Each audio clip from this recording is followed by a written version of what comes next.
Welcome, everyone, to this latest episode of the Superhero Ethics Podcast. I'm Matthew Westfox, one of your co-hosts. Unfortunately, our other co-host, Paul, can't join us this week, but I have a special guest, my friend Greg, who's done a lot of thinking about ethics and the kind of issues we talk about, who's going to be joining us today for a discussion of mind control and how we feel about mind control and mind reading as something our superheroes do. So, Greg, why don't you say a word of introducing yourself? Hello, everyone. I am Dr. Gregory Haley, and I spent a lot of time working and doing research on the process of identity and identity construction. And what I'm most interested in is aspects of free will and how we go about making decisions for ourselves in the spheres in which we operate. How much are we influenced by others, and how much do we actually make our own decisions? And this is the area of research that I'm most interested in. And as a comic book fan, growing up on comic books, I was always fascinated by this idea of those superpowers that are capable of influencing others, particularly around the idea of mind control. And what does it mean for our social contract and how we, how we go about deciding what is good versus bad? Absolutely. I mean, I think this is such a great topic. And I will say at the outset, a big spoiler warning. I think we're mostly going to be talking about Professor X and the X-Men, but we're probably also going to mention everything from, other Marvel and DC comics where mind reading comes up. We'll probably do some spoilers of Babylon 5, a fantastic TV show from about 20 years ago, and a number of other things. So anyone who hasn't seen some of those or read all of those and doesn't want to be spoiled, just a quick spoiler warning out of the way. And let's start there, Greg. Let's just talk about just the general ethics of mind control. As I'm with you. I think free will is such an important thing. And then I look at someone like Professor X or some of these other heroes who are doing really great, wonderful things, sometimes by reading or even controlling the thoughts of others. What do you see as like some of the problems there? Well, it comes down to intentionality. I mean, the road to hell is paved with the finest of intentions. Yep. It is, the idea of Professor X, who is set up as a character of good. I mean, he is as good a character as you can imagine. His goal is to help children who are mutants, to create a society. I mean, he fights Magneto for this idea of living and working with humans and integrating and all of his work and all of his ideas are built around the idea of helping others. What it comes down to is this idea of what is and isn't the point at which one should get involved. I mean, do we begin controlling, or do we get involved just based on what people think? Or do we actually charge people? Do we actually wait until something is done? Because there is no crime that is committed. There is nothing wrong that has been done until an actual act has been committed. Right. And you can see this in our the current American and even worldwide terrorist watch. This idea of arresting people who are meeting, arresting people who are talking, people who are planning. Right. It certainly is. As a person who is concerned about my safety, thank goodness we have people out there who are looking out for these groups and getting involved. But at the same time, until something has actually been done, there's no crime. Right, and I think that's an important line because, I mean, certainly once 2 or 3 people start to talk to each other, then you can say that an act has occurred because a plan is being made, a conspiracy is being made.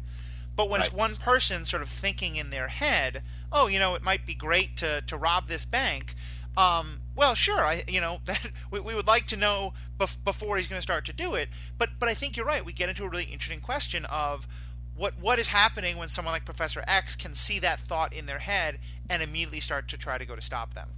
Right. I can imagine Professor X paying attention to my head when somebody cuts me off in traffic. And arresting you for murder based on that alone is probably not the best way to go.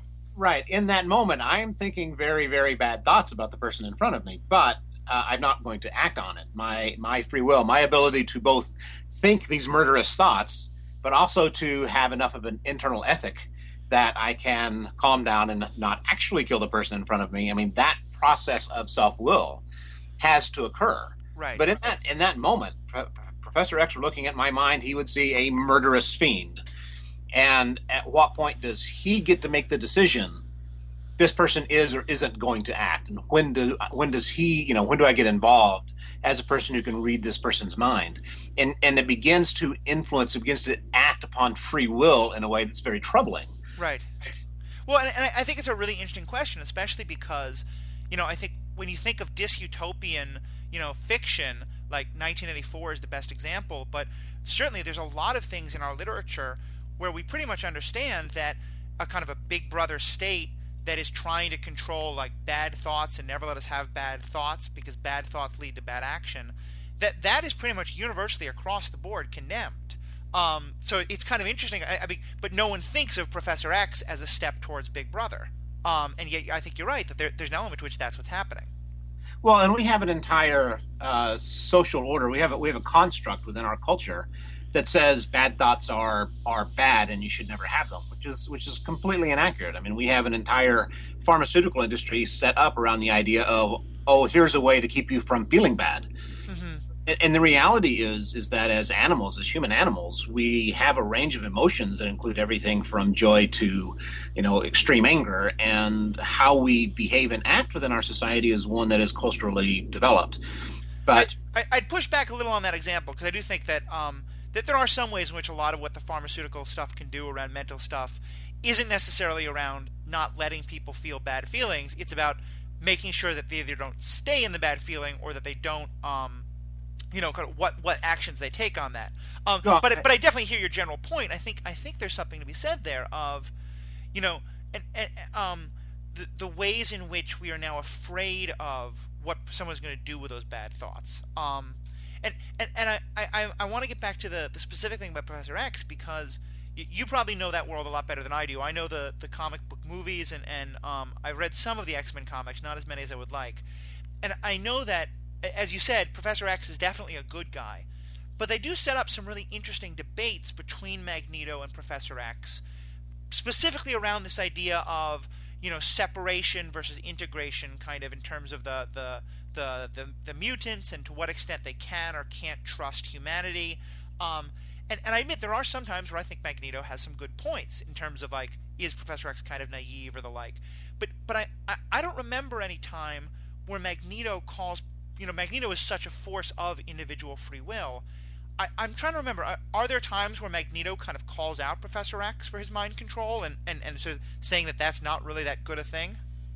yes, but the way he does it, and one of the things I've always enjoyed about their relationship is Magneto does it in sort of a very almost humorous, sly way. He is constantly needling Professor X and into being more self-assessed, to be more self-aware of the way Professor X is just diving in because, Professor X's goal is to do good and he's always willing to jump in and dive in and be involved and be engaged, which are all elements of this good idea.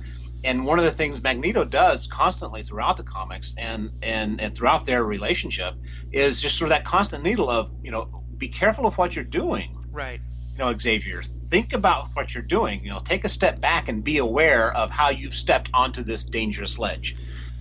And he does it also often in humor. And it is, I've always enjoyed that aspect of the relationship as much as, Magneto wants the mutants to rise up and run things. The mutants are the future for him, and there is a war, and he wants to win. Right.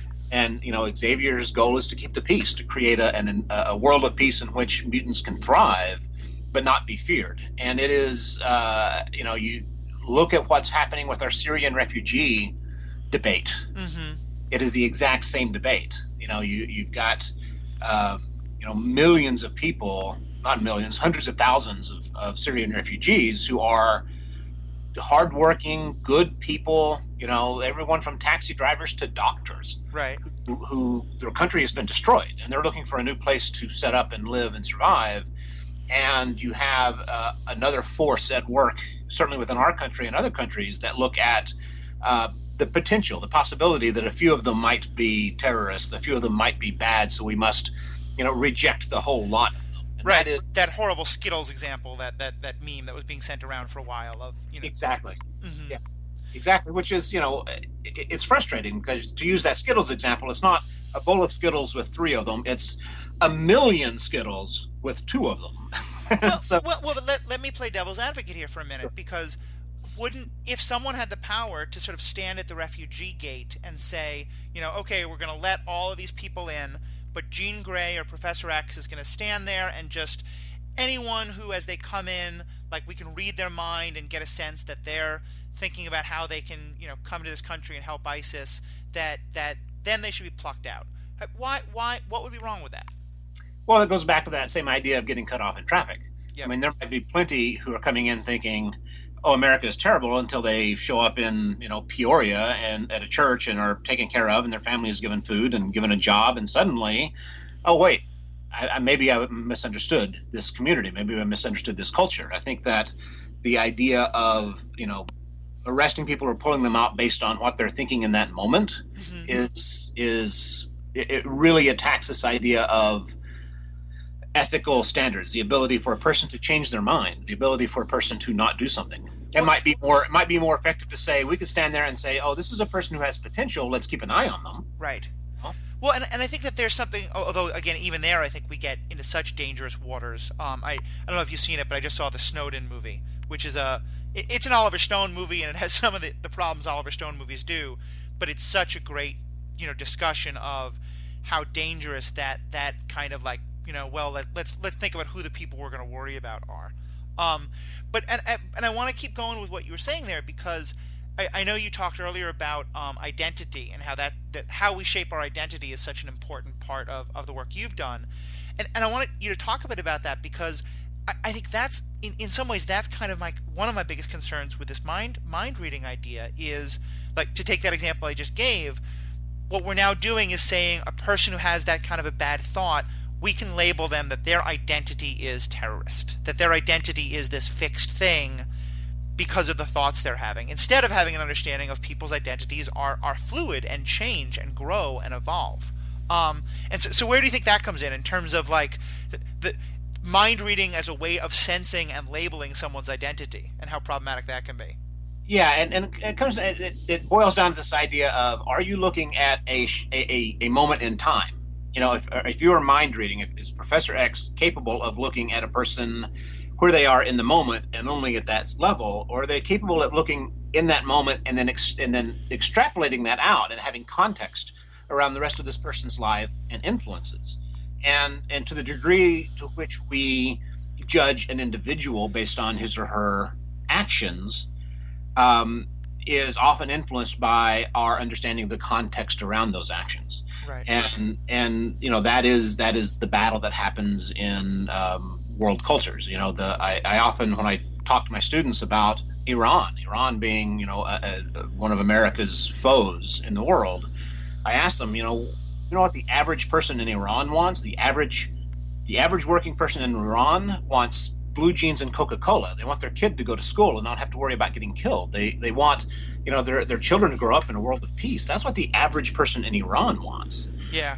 And it's the idea that because we have designated them, oh, they're a foe, we have to automatically assume they are an enemy. And it's a little more complex than that. I mean that one of the things when I watch a lot of these superhero shows, and I love them, obviously that's why I started this podcast, but there are a couple things that always bother me, just because I find them so hard to think about and to rationalize that they could exist. And I mean, I can believe in Thor, I can believe in flying superheroes, but time travel and mind reading always sort of throw me.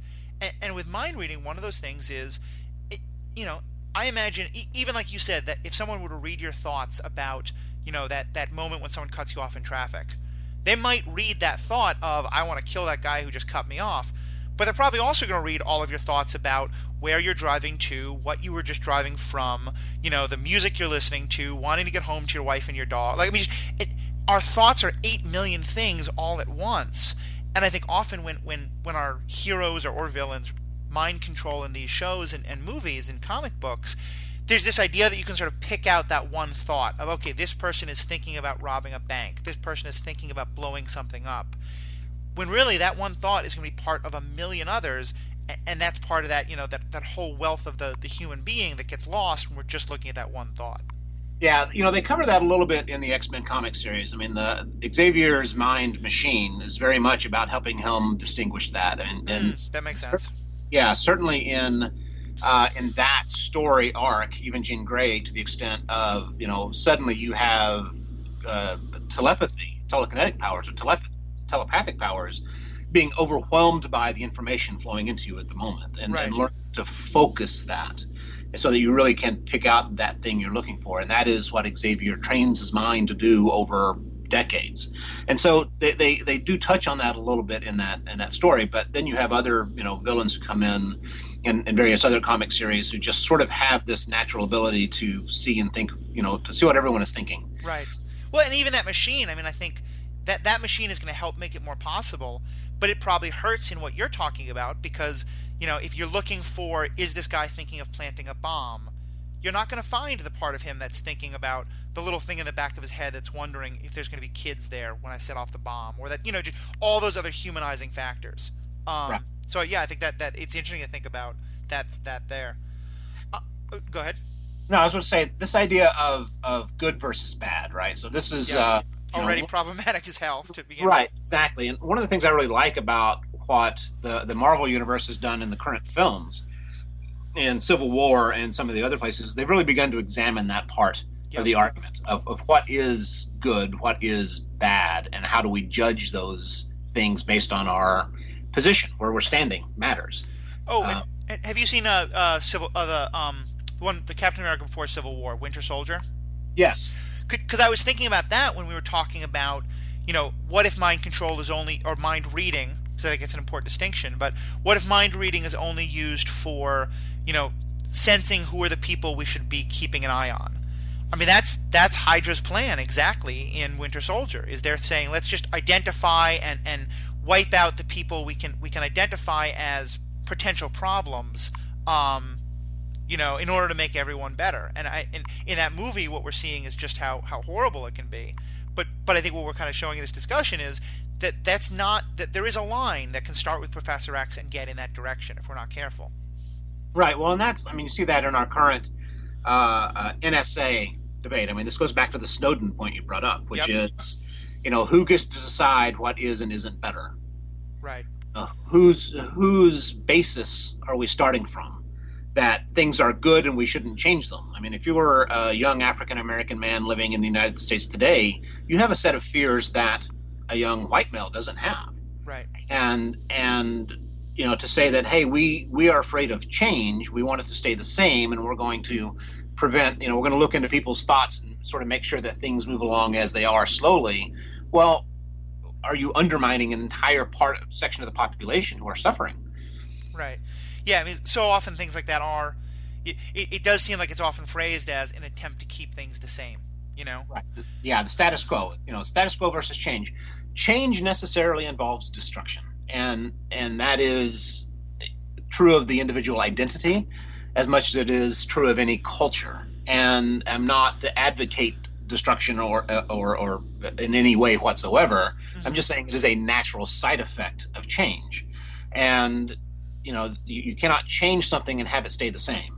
I, Yeah. I often love that Martin Luther King, he would often say, listen, what he was doing was hurting white people in the South because what he would, white people in the South had a very particular world that they had built, and he was taking that away, and that was going to hurt. And he didn't want to, dismiss that pain, but he didn't want to say that pain should, that destruction of the white segregated world was going to cause harm, but that wasn't enough to not do all the things that needed to be done because, as he pointed out, that it would in the end be far better for the people being oppressed, but also be better for the oppressors in terms of freeing them from that weight as well. Right.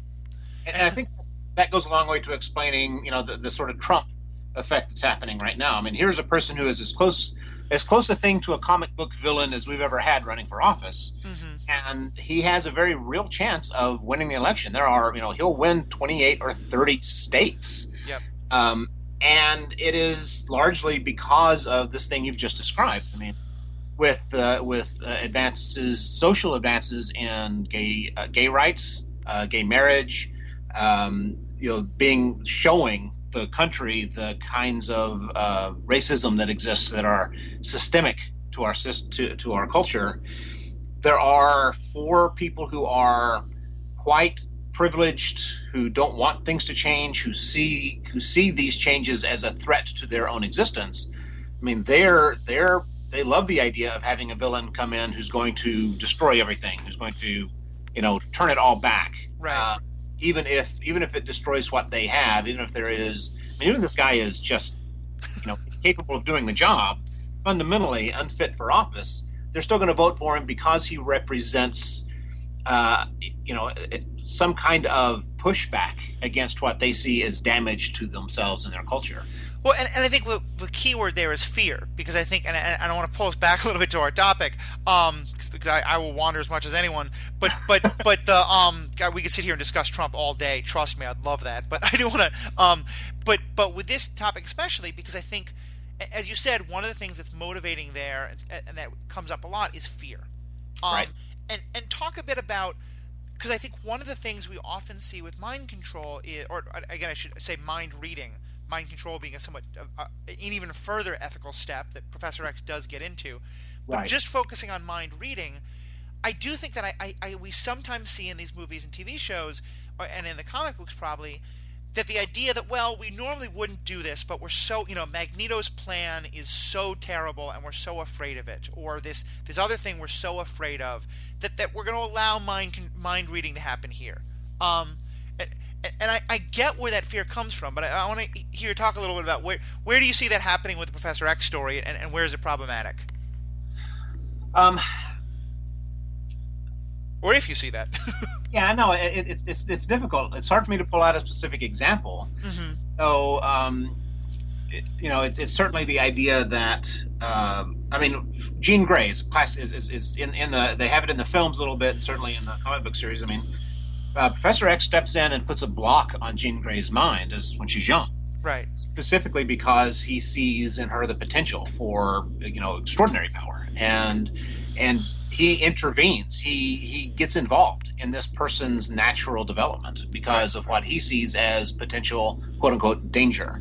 I mean, and that's flat out mind control, because that's not consensual. That's not something she asks for. He's just deciding to sort of put these like an engine governor on her because he doesn't want her using her powers because he thinks it could be too dangerous. Exactly, because he's decided it's too dangerous. He does not give her the opportunity to develop her own free will and her own ability to control that thing. Who knows what she could have become?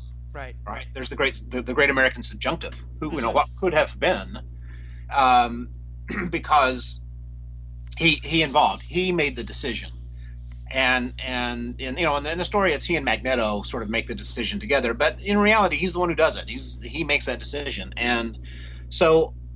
He also is very manipulative. Look at how he manipulates. What's his name? Claws. Oh, Wolverine. Wolverine. Yes, thank you. Claws is a good nickname though as well. Sorry, my brain just fled me. Now look at how he manipulates Wolverine from the beginning. Right. Wolverine is not so much of putting a governor on him or telling him what he should do, but constantly putting him in situations where he knows the kinds of decisions Wolverine is going to make, and he manipulates Wolverine toward the X-Men through the situations that Xavier sets up for him. Well, and I think that's one of the things that I love in superhero stuff in general is, I think we can all agree that we probably don't live in a world where someone has the actual powers that Professor X does of literal mind reading and control. But we certainly live in a world of people who can, possess incredible manipulative power. We don't have people who can literally read emotions, but people can be empathetic. And I think it's a really interesting way of showing, what are ways in which the powers that Professor X can have that could be used for good or bad, are extreme examples of things that happen in our real world and can be just as problematic. Absolutely. People who are aware of cognitive bias and the biases that influence human behavior. Why don't you, just for anyone who hasn't caught up on that, can you say 30 seconds about what you mean by that term, cognitive bias? So yes, we are all humans. The human animal is subject to a number of biases in the way that we think and the way that we act and the way that we behave. And, for example, we know that confirmation bias is an example of a cognitive bias. And this is a bias that we've discovered through research is that people almost universally tend to look for information that confirms things they already believe and ignore information that counters information they believe. In fact, it was always thought that it was just sort of a behavioral trait. And research, where they put people in MRIs, giving them information they agree with, and give them information that conflicts with their beliefs, the way the brain fires, people literally physiologically cannot see information that conflicts with their existing beliefs. Right. That is called confirmation bias. We tend to be biased toward information that confirms our beliefs. And so there are lots of cognitive biases that influence the way we behave, and some of these are, I mean, the debates over whether these are a result of evolution, if these are evolutionary, if they're truly cultural, if they have a social reason for them. The reality is that they exist. So cognitive bias is the ways that we react and behave as a result of our sort of natural human systems. Uh-huh. And our identity is often developed around these biases. People who, we see it in a lot of debates. So you see it in the abortion debate. You see it in, or choice. You see it in guns versus gun control. You see it in areas where there's a lot of division. I mean, half the people think one way and half the people think the other, and there's a large portion in the middle who can see both sides of the argument. And so you have people who have studied these kinds of biases, Right. who can communicate to an audience in a way that influences them through the language, through the argument, to keep these groups sort of at odds. One of the, whenever there's a debate that one side is losing, they will often bring up a point that they know creates this 50-50 cognitive bias in an audience. Mm-hmm. Automatically changes the conversation away from something they're losing to something they can win. It's the ability to manipulate an audience based on your knowledge of their cognitive biases. And these people are called politicians generally, but they often, it comes down to this idea of good versus bad. And so what ends up happening, you have within yourself, you have a set of ethics and moral guidelines that are developed based on your experiences in your life. The people who have influenced you, things you have learned, things you have read, you have a sense within yourself of what is good. And this is the key point to the idea behind mind reading, telepathy, even mind control, which is this idea of, with few exceptions, nobody thinks of themselves as the villain. Right. Even Hitler thought he was the good guy. So it's not that they are good. Say, wow, this is a terrible human being, and the decisions that he or she has made. But most people who are in that space don't think of them. Right, and I think that's such a key point, especially like with that example you used of Professor X and Jean Grey when she's a child. One of the things we've talked about a lot on this blog, on the blog and podcast in general, is exactly that idea that Wilson Fisk is convinced he is doing the right thing for New York City and Hell's Kitchen. Magneto, right. And again, one of the things I think Magneto is such a fantastic character is that he is utterly convinced that what he is doing is the best. Not only, not in a greedy way, but because he's literally lived through the Holocaust. He has seen what can happen when prejudice against a group gets to a terrible level, and so he's acting in an attempt to stop prejudice against his group, the mutants. And I think that to me, what I think makes mind reading so scary is, when someone is convinced that they are doing the right thing, they will justify almost anything because they think well, I have to do this or else the bad, terrible thing will happen. The villain will win, and I know I'm the hero. Right. And mind reading and mind control allows someone to take that to such an extreme level. Because there's no real, no one else is going to be a check on it. There's no accountability, and so much of the time, no one's going to know. Professor X, I always thought is both incredibly powerful, but also very scary because everyone else can see that Wolverine has those claws. Everyone else can see the mutants who can leap and jump or have Beast in his he's a huge beast. When Professor X does something in someone else's mind, no one else knows it. which means that there's no accountability. No one else can watch and say, hey, wait a minute, you made that decision for Jean Grey, but what about what she would decide? No one else can step in and hold that person accountable. Yeah, let me blow your mind a little bit here. Think Go about for it. it. Think of it in these terms. Professor X is extremely powerful. We see him as a good character. What if we all only see him as a good character because he's decided we should? I mean, it's a wonderful way to see it, and I think that that's certainly a possibility. I'm not, that's a certain. I mean, to take another example that I started at the very beginning with, I am a huge Star Wars fan, and one reason I was so frustrated with the prequels is I wanted a little bit to hear that exact story. I wanted us to hear a story about how the reason we had come to believe that the Jedi were this wonderful force of peace and everything good in the galaxy was because they used powers of mind control. Obi-Wan has no problem. Luke has no problem, doing the little hand wave and making sure the stormtroopers know these aren't the droids we're looking for. And it's a funny moment. It's become a hilarious meme. And yeah, to make sure Obi-Wan and Luke aren't killed by stormtroopers, that's probably a good thing. But then later, or earlier in a prequel, we see that instead of trying to convince someone to stop selling death sticks, as they are so subtly labeled in that movie, he just waves his hand and tells him to stop doing that. And I think about addiction and how horrible it is, and it might be great to have someone have the power to just mind control people, to not be addicts and to not sell drugs, but that's not doing much for free will, and that's a pretty terrible, scary road to go down. Go ahead. No, absolutely, I agree with that, and that's a very good example of, could he have sat there and had a drink and had a conversation with this person and used discourse to allow this person to come to the conclusion himself that what he is doing is bad and should stop and change? Right. Allow him to develop his own internal compass around morality and ethics, or should he just take over in the moment and force it? And yes, we look at the overall outcome as like, oh, it's good. He's making this guy not sell this stuff anymore. But what he's doing in that moment is forcing another person to think the way he wants them to, and taking away their free will to do so. Right. And that in that moment is very negative. I mean, that's a pretty terrible thing to do to a human being. Yeah, and of course it's not shown that, but I that what you just said about Professor X, I would have loved to see that story, that maybe like that the Jedi were kind of abusing that power, but their mind control was being used so often that everyone thought the Jedi were great and wonderful. Sadly, that is not the story that Lucas chose to tell us, but this is the fan fiction we can write instead. Right.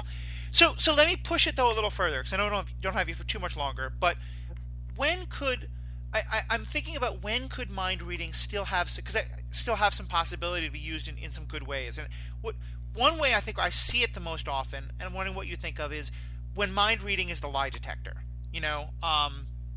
Sometimes this is kind of emotion reading, like Counselor Troy in Star Trek.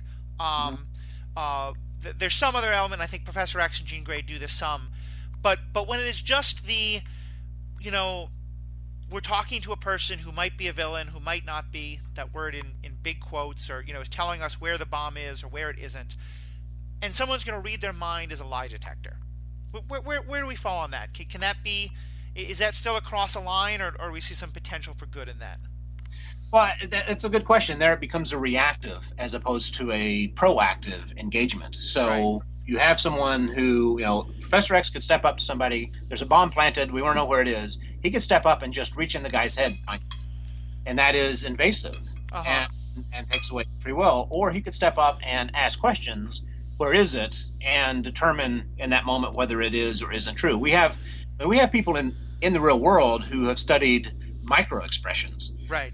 And where a person's eyes go, facial tics, things like that. Exactly. And so you can begin to determine when a person is and isn't lying based on their sort of, unconscious movement of the muscles in their face and their eyes. And it's extremely effective. And, but you have to train for a long time, to recognize the hundreds of micro expressions and what they tend to mean culturally within that setting.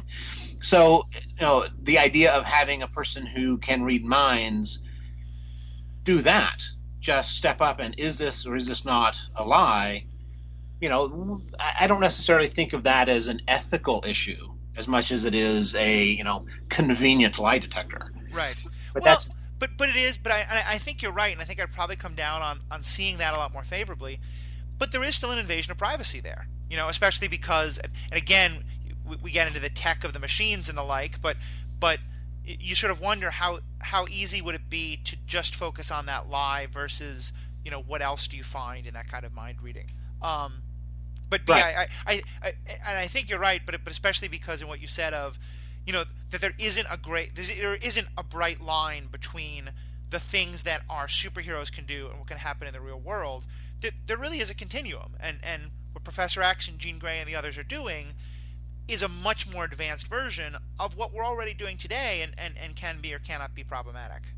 Right. And, our conclusions of what are good and what are bad, or what are good or what are evil, are largely a result of where you're standing. Yeah, of course.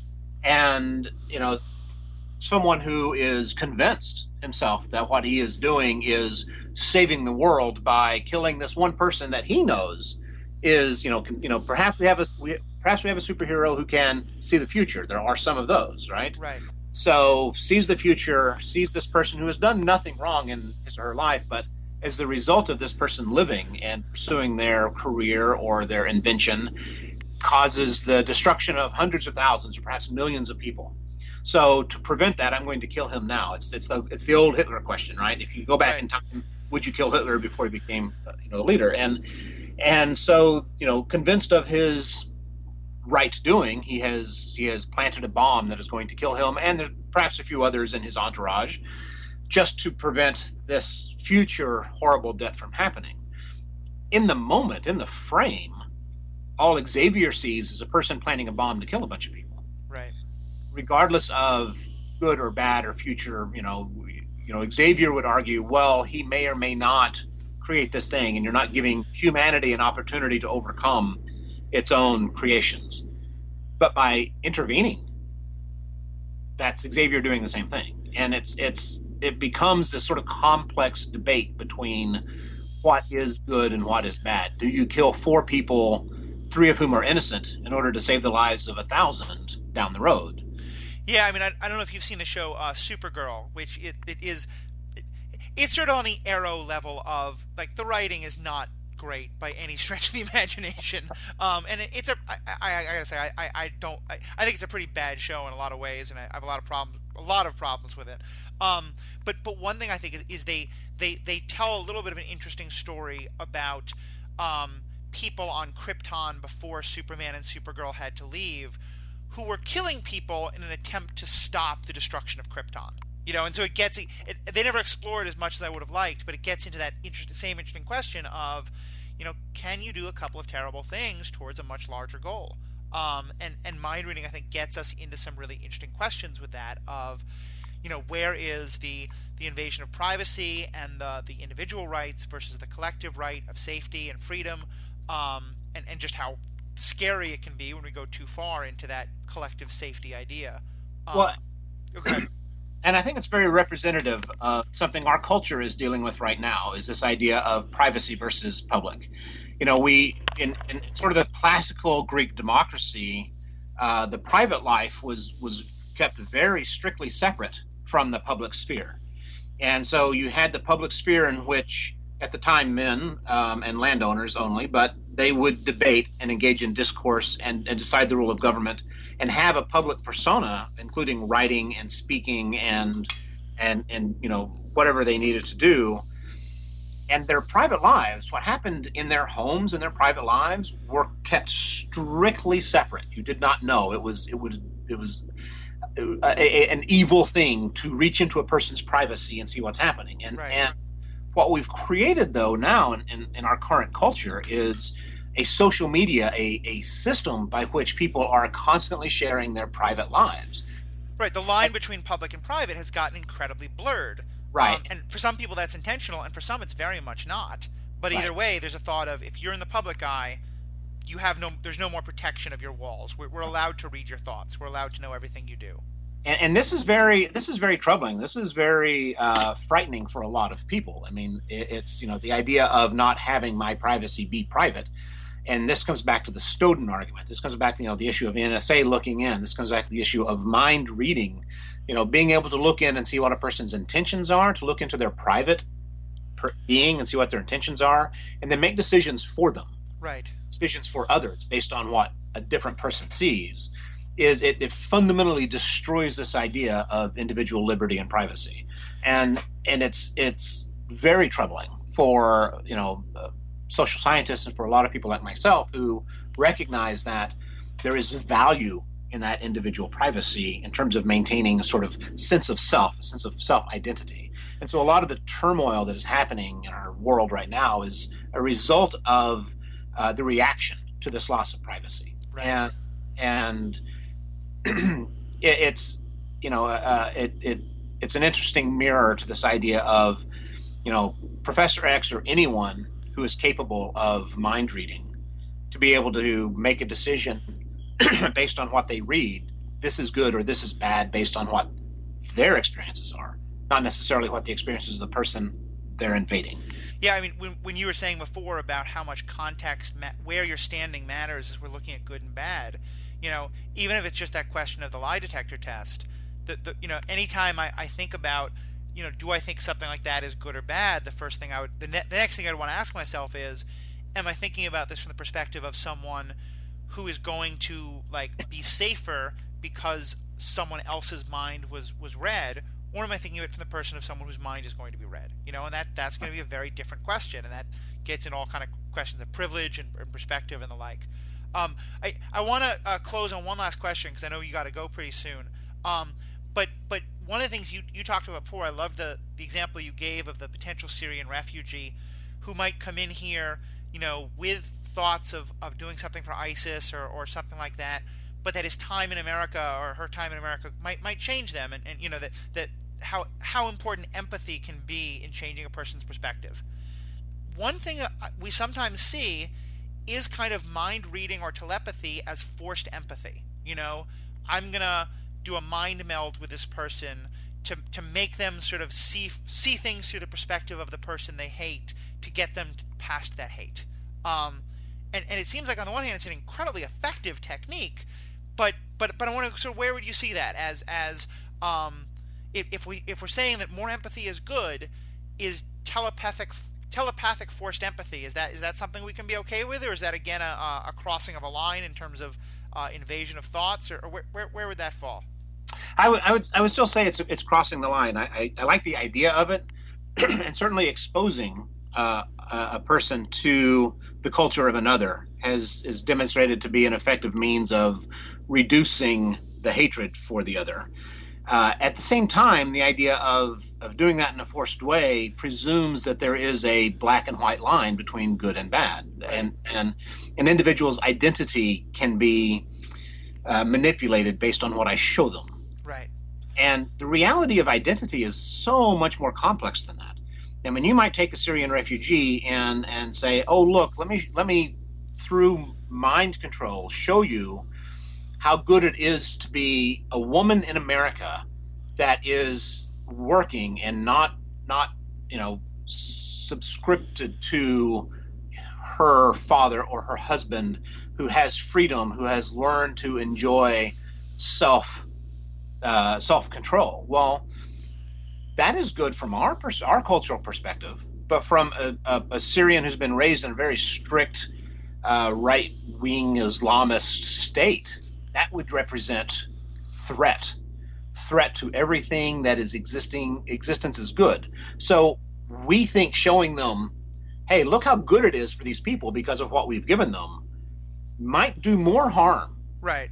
Well, and even that it also presupposes that everyone who's coming from that area who might have bad thoughts of America is coming from that particular brand of strict Islamic perspective, right, which would not necessarily be the case anyway. It still might be someone who says, yeah, sure, I have no problem with the freedom of women here. It's something else entirely, And right. I think, yeah, that's to me, more than anything, there is so much presumption that goes into that kind of mental work. There's so much of an idea of, I know best, and so I am going to not let, like you were talking about Greek debate. Greek debate seems a place where the ideal, and I think there's obviously huge problems with the ideal, but the ideal at least is that your thoughts and my thoughts get to conflict with each other, and get, rational minds get to attempt to convince other rational minds. Mind control is the exact subjugation of that. It's saying, I am going to assume that my thoughts are better than your thoughts, and so I'm going to replace my thoughts with your thoughts. I'm going to replace your thoughts with my thoughts. Yeah, I agree. It's this idea of that, as you say, exactly. I know better, so I'm going to impose. And it is at that moment of imposition that you have crossed the line from good to evil. Mm-hmm. It is at that moment where you decide what is best for another. What you can do is show, be. What is it? Even Martin Luther King and Gandhi and all the people who we revere most in our world history and our culture have been people who have led by example. I like to use the Martin Luther King argument as a very good example, because here's a man who is revered in our culture, who moved civil rights forward a huge step in his short lifetime, and most people fail to understand his whole person. I mean, he was a genius. He was brilliant.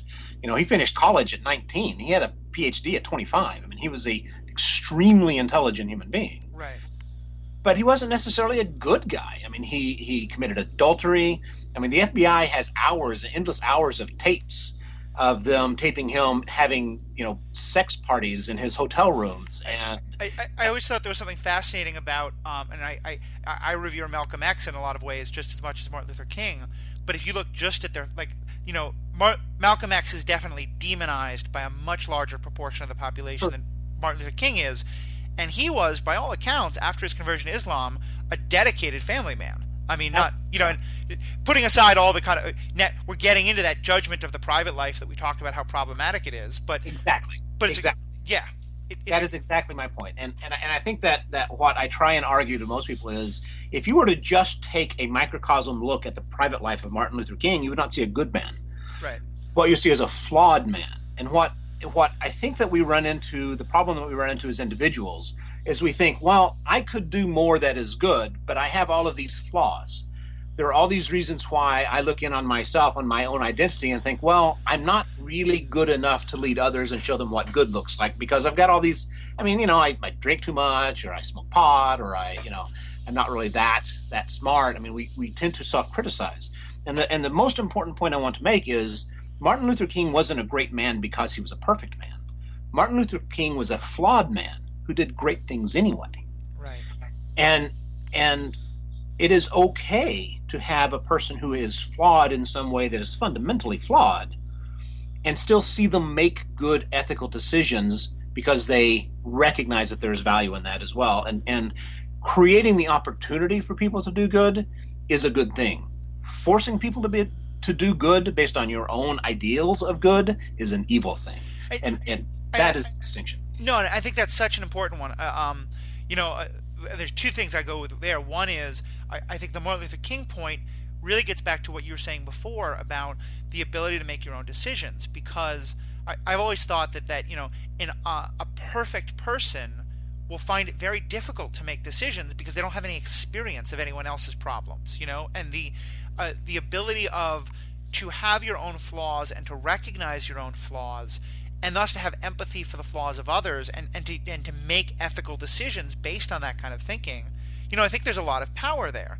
And that again goes to that idea of, where is the line between mind reading or control that is trying to help someone else make their own decisions with all of the information, versus making the decision for them. Right. And that's, I think, such an important line. And the other part, I think, is what was the other part? No, totally went out of my head. That's totally fine. Yeah. So someone else must have mind controlled me and gotten me not to think about the other thing I was going to say. But I do, because I know you have a few minutes. Let me ask one other thing, which is, I referenced earlier the television show Babylon 5, which is a favorite of mine. And I know you said you've seen it, but not for a while, but you remember some of it. One of the things that they really play with, and again here, huge spoilers to anyone who hasn't seen it, is that in that world, telepathy exists, and the telepaths have real power and use it in some pretty terrible ways. But we also see a flip side of that, which is we see a government that is so afraid of the telepathic powers that some telepaths have, that those people with telepathic powers are very firmly regulated. They can't work in certain professions. They all have to be registered with. In a lot of ways, what Babylon 5 does with telepaths reminds me a lot of kind of the worst parts of the Sokovia Accords. Right. We're now gonna, because these people have a power that can scare us and could be used in terrible ways to violate our civil liberties, we're going to really violate their civil liberties in an attempt to keep us safe. And so we've been talking all about like the dangers of mind control and mind reading, but I thought it was interesting to now look at a flip side example of what happens when we become so scared of that we start limiting their civil rights. Exactly, and that is the ongoing struggle Mm-hmm. you see in cultures around the world even today. And we see it in the Syrian refugee crisis. Do we let 100,000 people in? 999,990 of them are good people who will contribute to our society and pay taxes and help grow our nation, and 10 of them potentially could be bad people who are here to cause harm and create destruction and create discord because they want to be, they believe in the ideals of ISIS. So this idea that we would say no to the 990,000 or however many of them, 99,000 or however many of them we have coming in, is, to me, seems fundamentally anti-American. Mm-hmm. Yeah, and even questioning the idea of could we even know, like saying that some of them are good or some of them are bad is itself kind of problematic. Right. But so let's say, put on your governmental ethicist hat. If tomorrow we discover that a small portion of the American population has telepathy, has the ability to read the minds of others. Right. What do we do with that? Do we just let them go about their lives entirely? Do we have any kind of registration or laws about it? What would a government, what should an ethical response to the immersion of mind reading powers in our world be? Well, that is a very good question, and I don't know that there is an ethical response to it. I think that comes down to the decision of, public sphere versus privacy. Yep. You create a situation where, all right, we know these people have this capacity, and as long as they stay within their private spheres, we leave them alone. But if they enter the public sphere, do we as a society have a right and an obligation to regulate the public sphere? And certainly from a socialist standpoint, of course you do. Corporations can't poison people just because they want to, because they can make money on it. Because we have a right to regulate what occurs in the public sphere. And if a person is mind reading, has mind control abilities, and they enter the public sphere and use those abilities to the benefit of themselves or people that they like, then that raises the question of, to what degree do we as a society have a right to control the public sphere? Right. And that is a very tenuous, dangerous place to make arguments. I mean, the whole ideal of discourse. I mean, the reason that, Aristotle and Plato created the academy for the sole purpose of answering this question: how do we preserve the public sphere through a regulated discourse? How do we develop an argument system that is based on the ideal of pursuing the truth and using logic and fact as your basis of drawing conclusions, and debating and discussing that, and then voting based on a discourse that occurs in a fair space? I mean, that is the ideal of Platonian philosophy.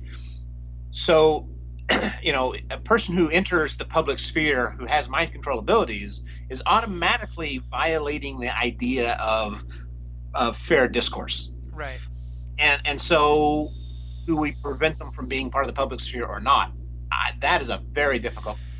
I'm just thinking of it in terms of a much more even limited example. I spent about a year as a car salesman, and I guarantee you, if I'd had the ability to read the minds of the people who I was trying to sell cars to, I would have been a much more successful car salesman. Of course. I also would have been doing so in a way that was probably doing gross violations to the people who I was trying to sell cars to. But on the flip side, if we were to say, okay, so no one who has mind control abilities can ever be employed as a car salesman, now we're getting into putting yellow stars on people kind of territory that gets Exactly. really scary. Exactly. Well, and it's true that the best salesmen, the best car salesman or any salesman of any kind, are people who are very adept at reading others. Yeah, they have that empathy and that manipulation we were talking about. Absolutely. And while it's not quote unquote mind control on the level of Charles Xavier, it is still having the ability to recognize what influences another's decisions and manipulating their speech and their engagement in a way that most influences them in the way they want to go. And that's where that ability to influence another's cognitive bias comes in. And so we sort of accept it. I mean, good salesmen are worth their weight in gold because they can do this thing for your company, but it's still kind of a violation of the individual privacy of the primacy of an individual's free will. Well, And so oh, yeah, go ahead. and that's why I don't like car salesmen. Yeah, it's why I don't sell cars anymore. But I think you're right, and this is kind of where we can close. But and I'll give you a last word. But to me, I'm thinking of just one example where I was seeing people try to control my mind. I'm watching football, and the advertisements that come on during a football game are absolutely aimed at playing upon my fears and playing upon my concerns, and to get my fears that I'm not attractive enough, my fears that I'm not manly enough sexually, my fears that I'm driving the wrong car or whatever, and that people all of those things. Those are ways of trying to play upon my cognitive biases, as you said, to get me to think certain things and to manipulate me to get me to think in a way a certain person does. Right. On the flip side, there was another thing that happened where the same cognitive things were happening, which is when, during a moment where I have come to associate everyone should stand up, singing of the national anthem, some people are taking a knee. Right. Those people taking a knee are manipulating me. They are very much intentionally trying to get me to play against a cognitive bias that I have and to use it in a particular way to get me to think a different way. Now, it so happens I think that they're doing a fantastic thing, and they're doing it for a cause that I completely agree with, and I think I have no problem with them doing it. I celebrate them doing it. But it is a way of playing upon the way people think to try to get them to think other ways. And I just say that to say that I don't think Colin Kaepernick is an X-Men, although that'd be pretty awesome in its own right. Quarterback if he was. Well, certainly he'd be a better quarterback, sadly. But I think it's important for us to remember when we say things like this. We are all a little bit empathetic. When you notice that your partner, or your friend, or your child, or your parent is a little upset, and you try to comfort them, you're practicing a little bit of mind reading and a little bit of mind control and manipulation. So these things aren't by any means necessarily bad. We use them, if not to the Professor X extent, all the time.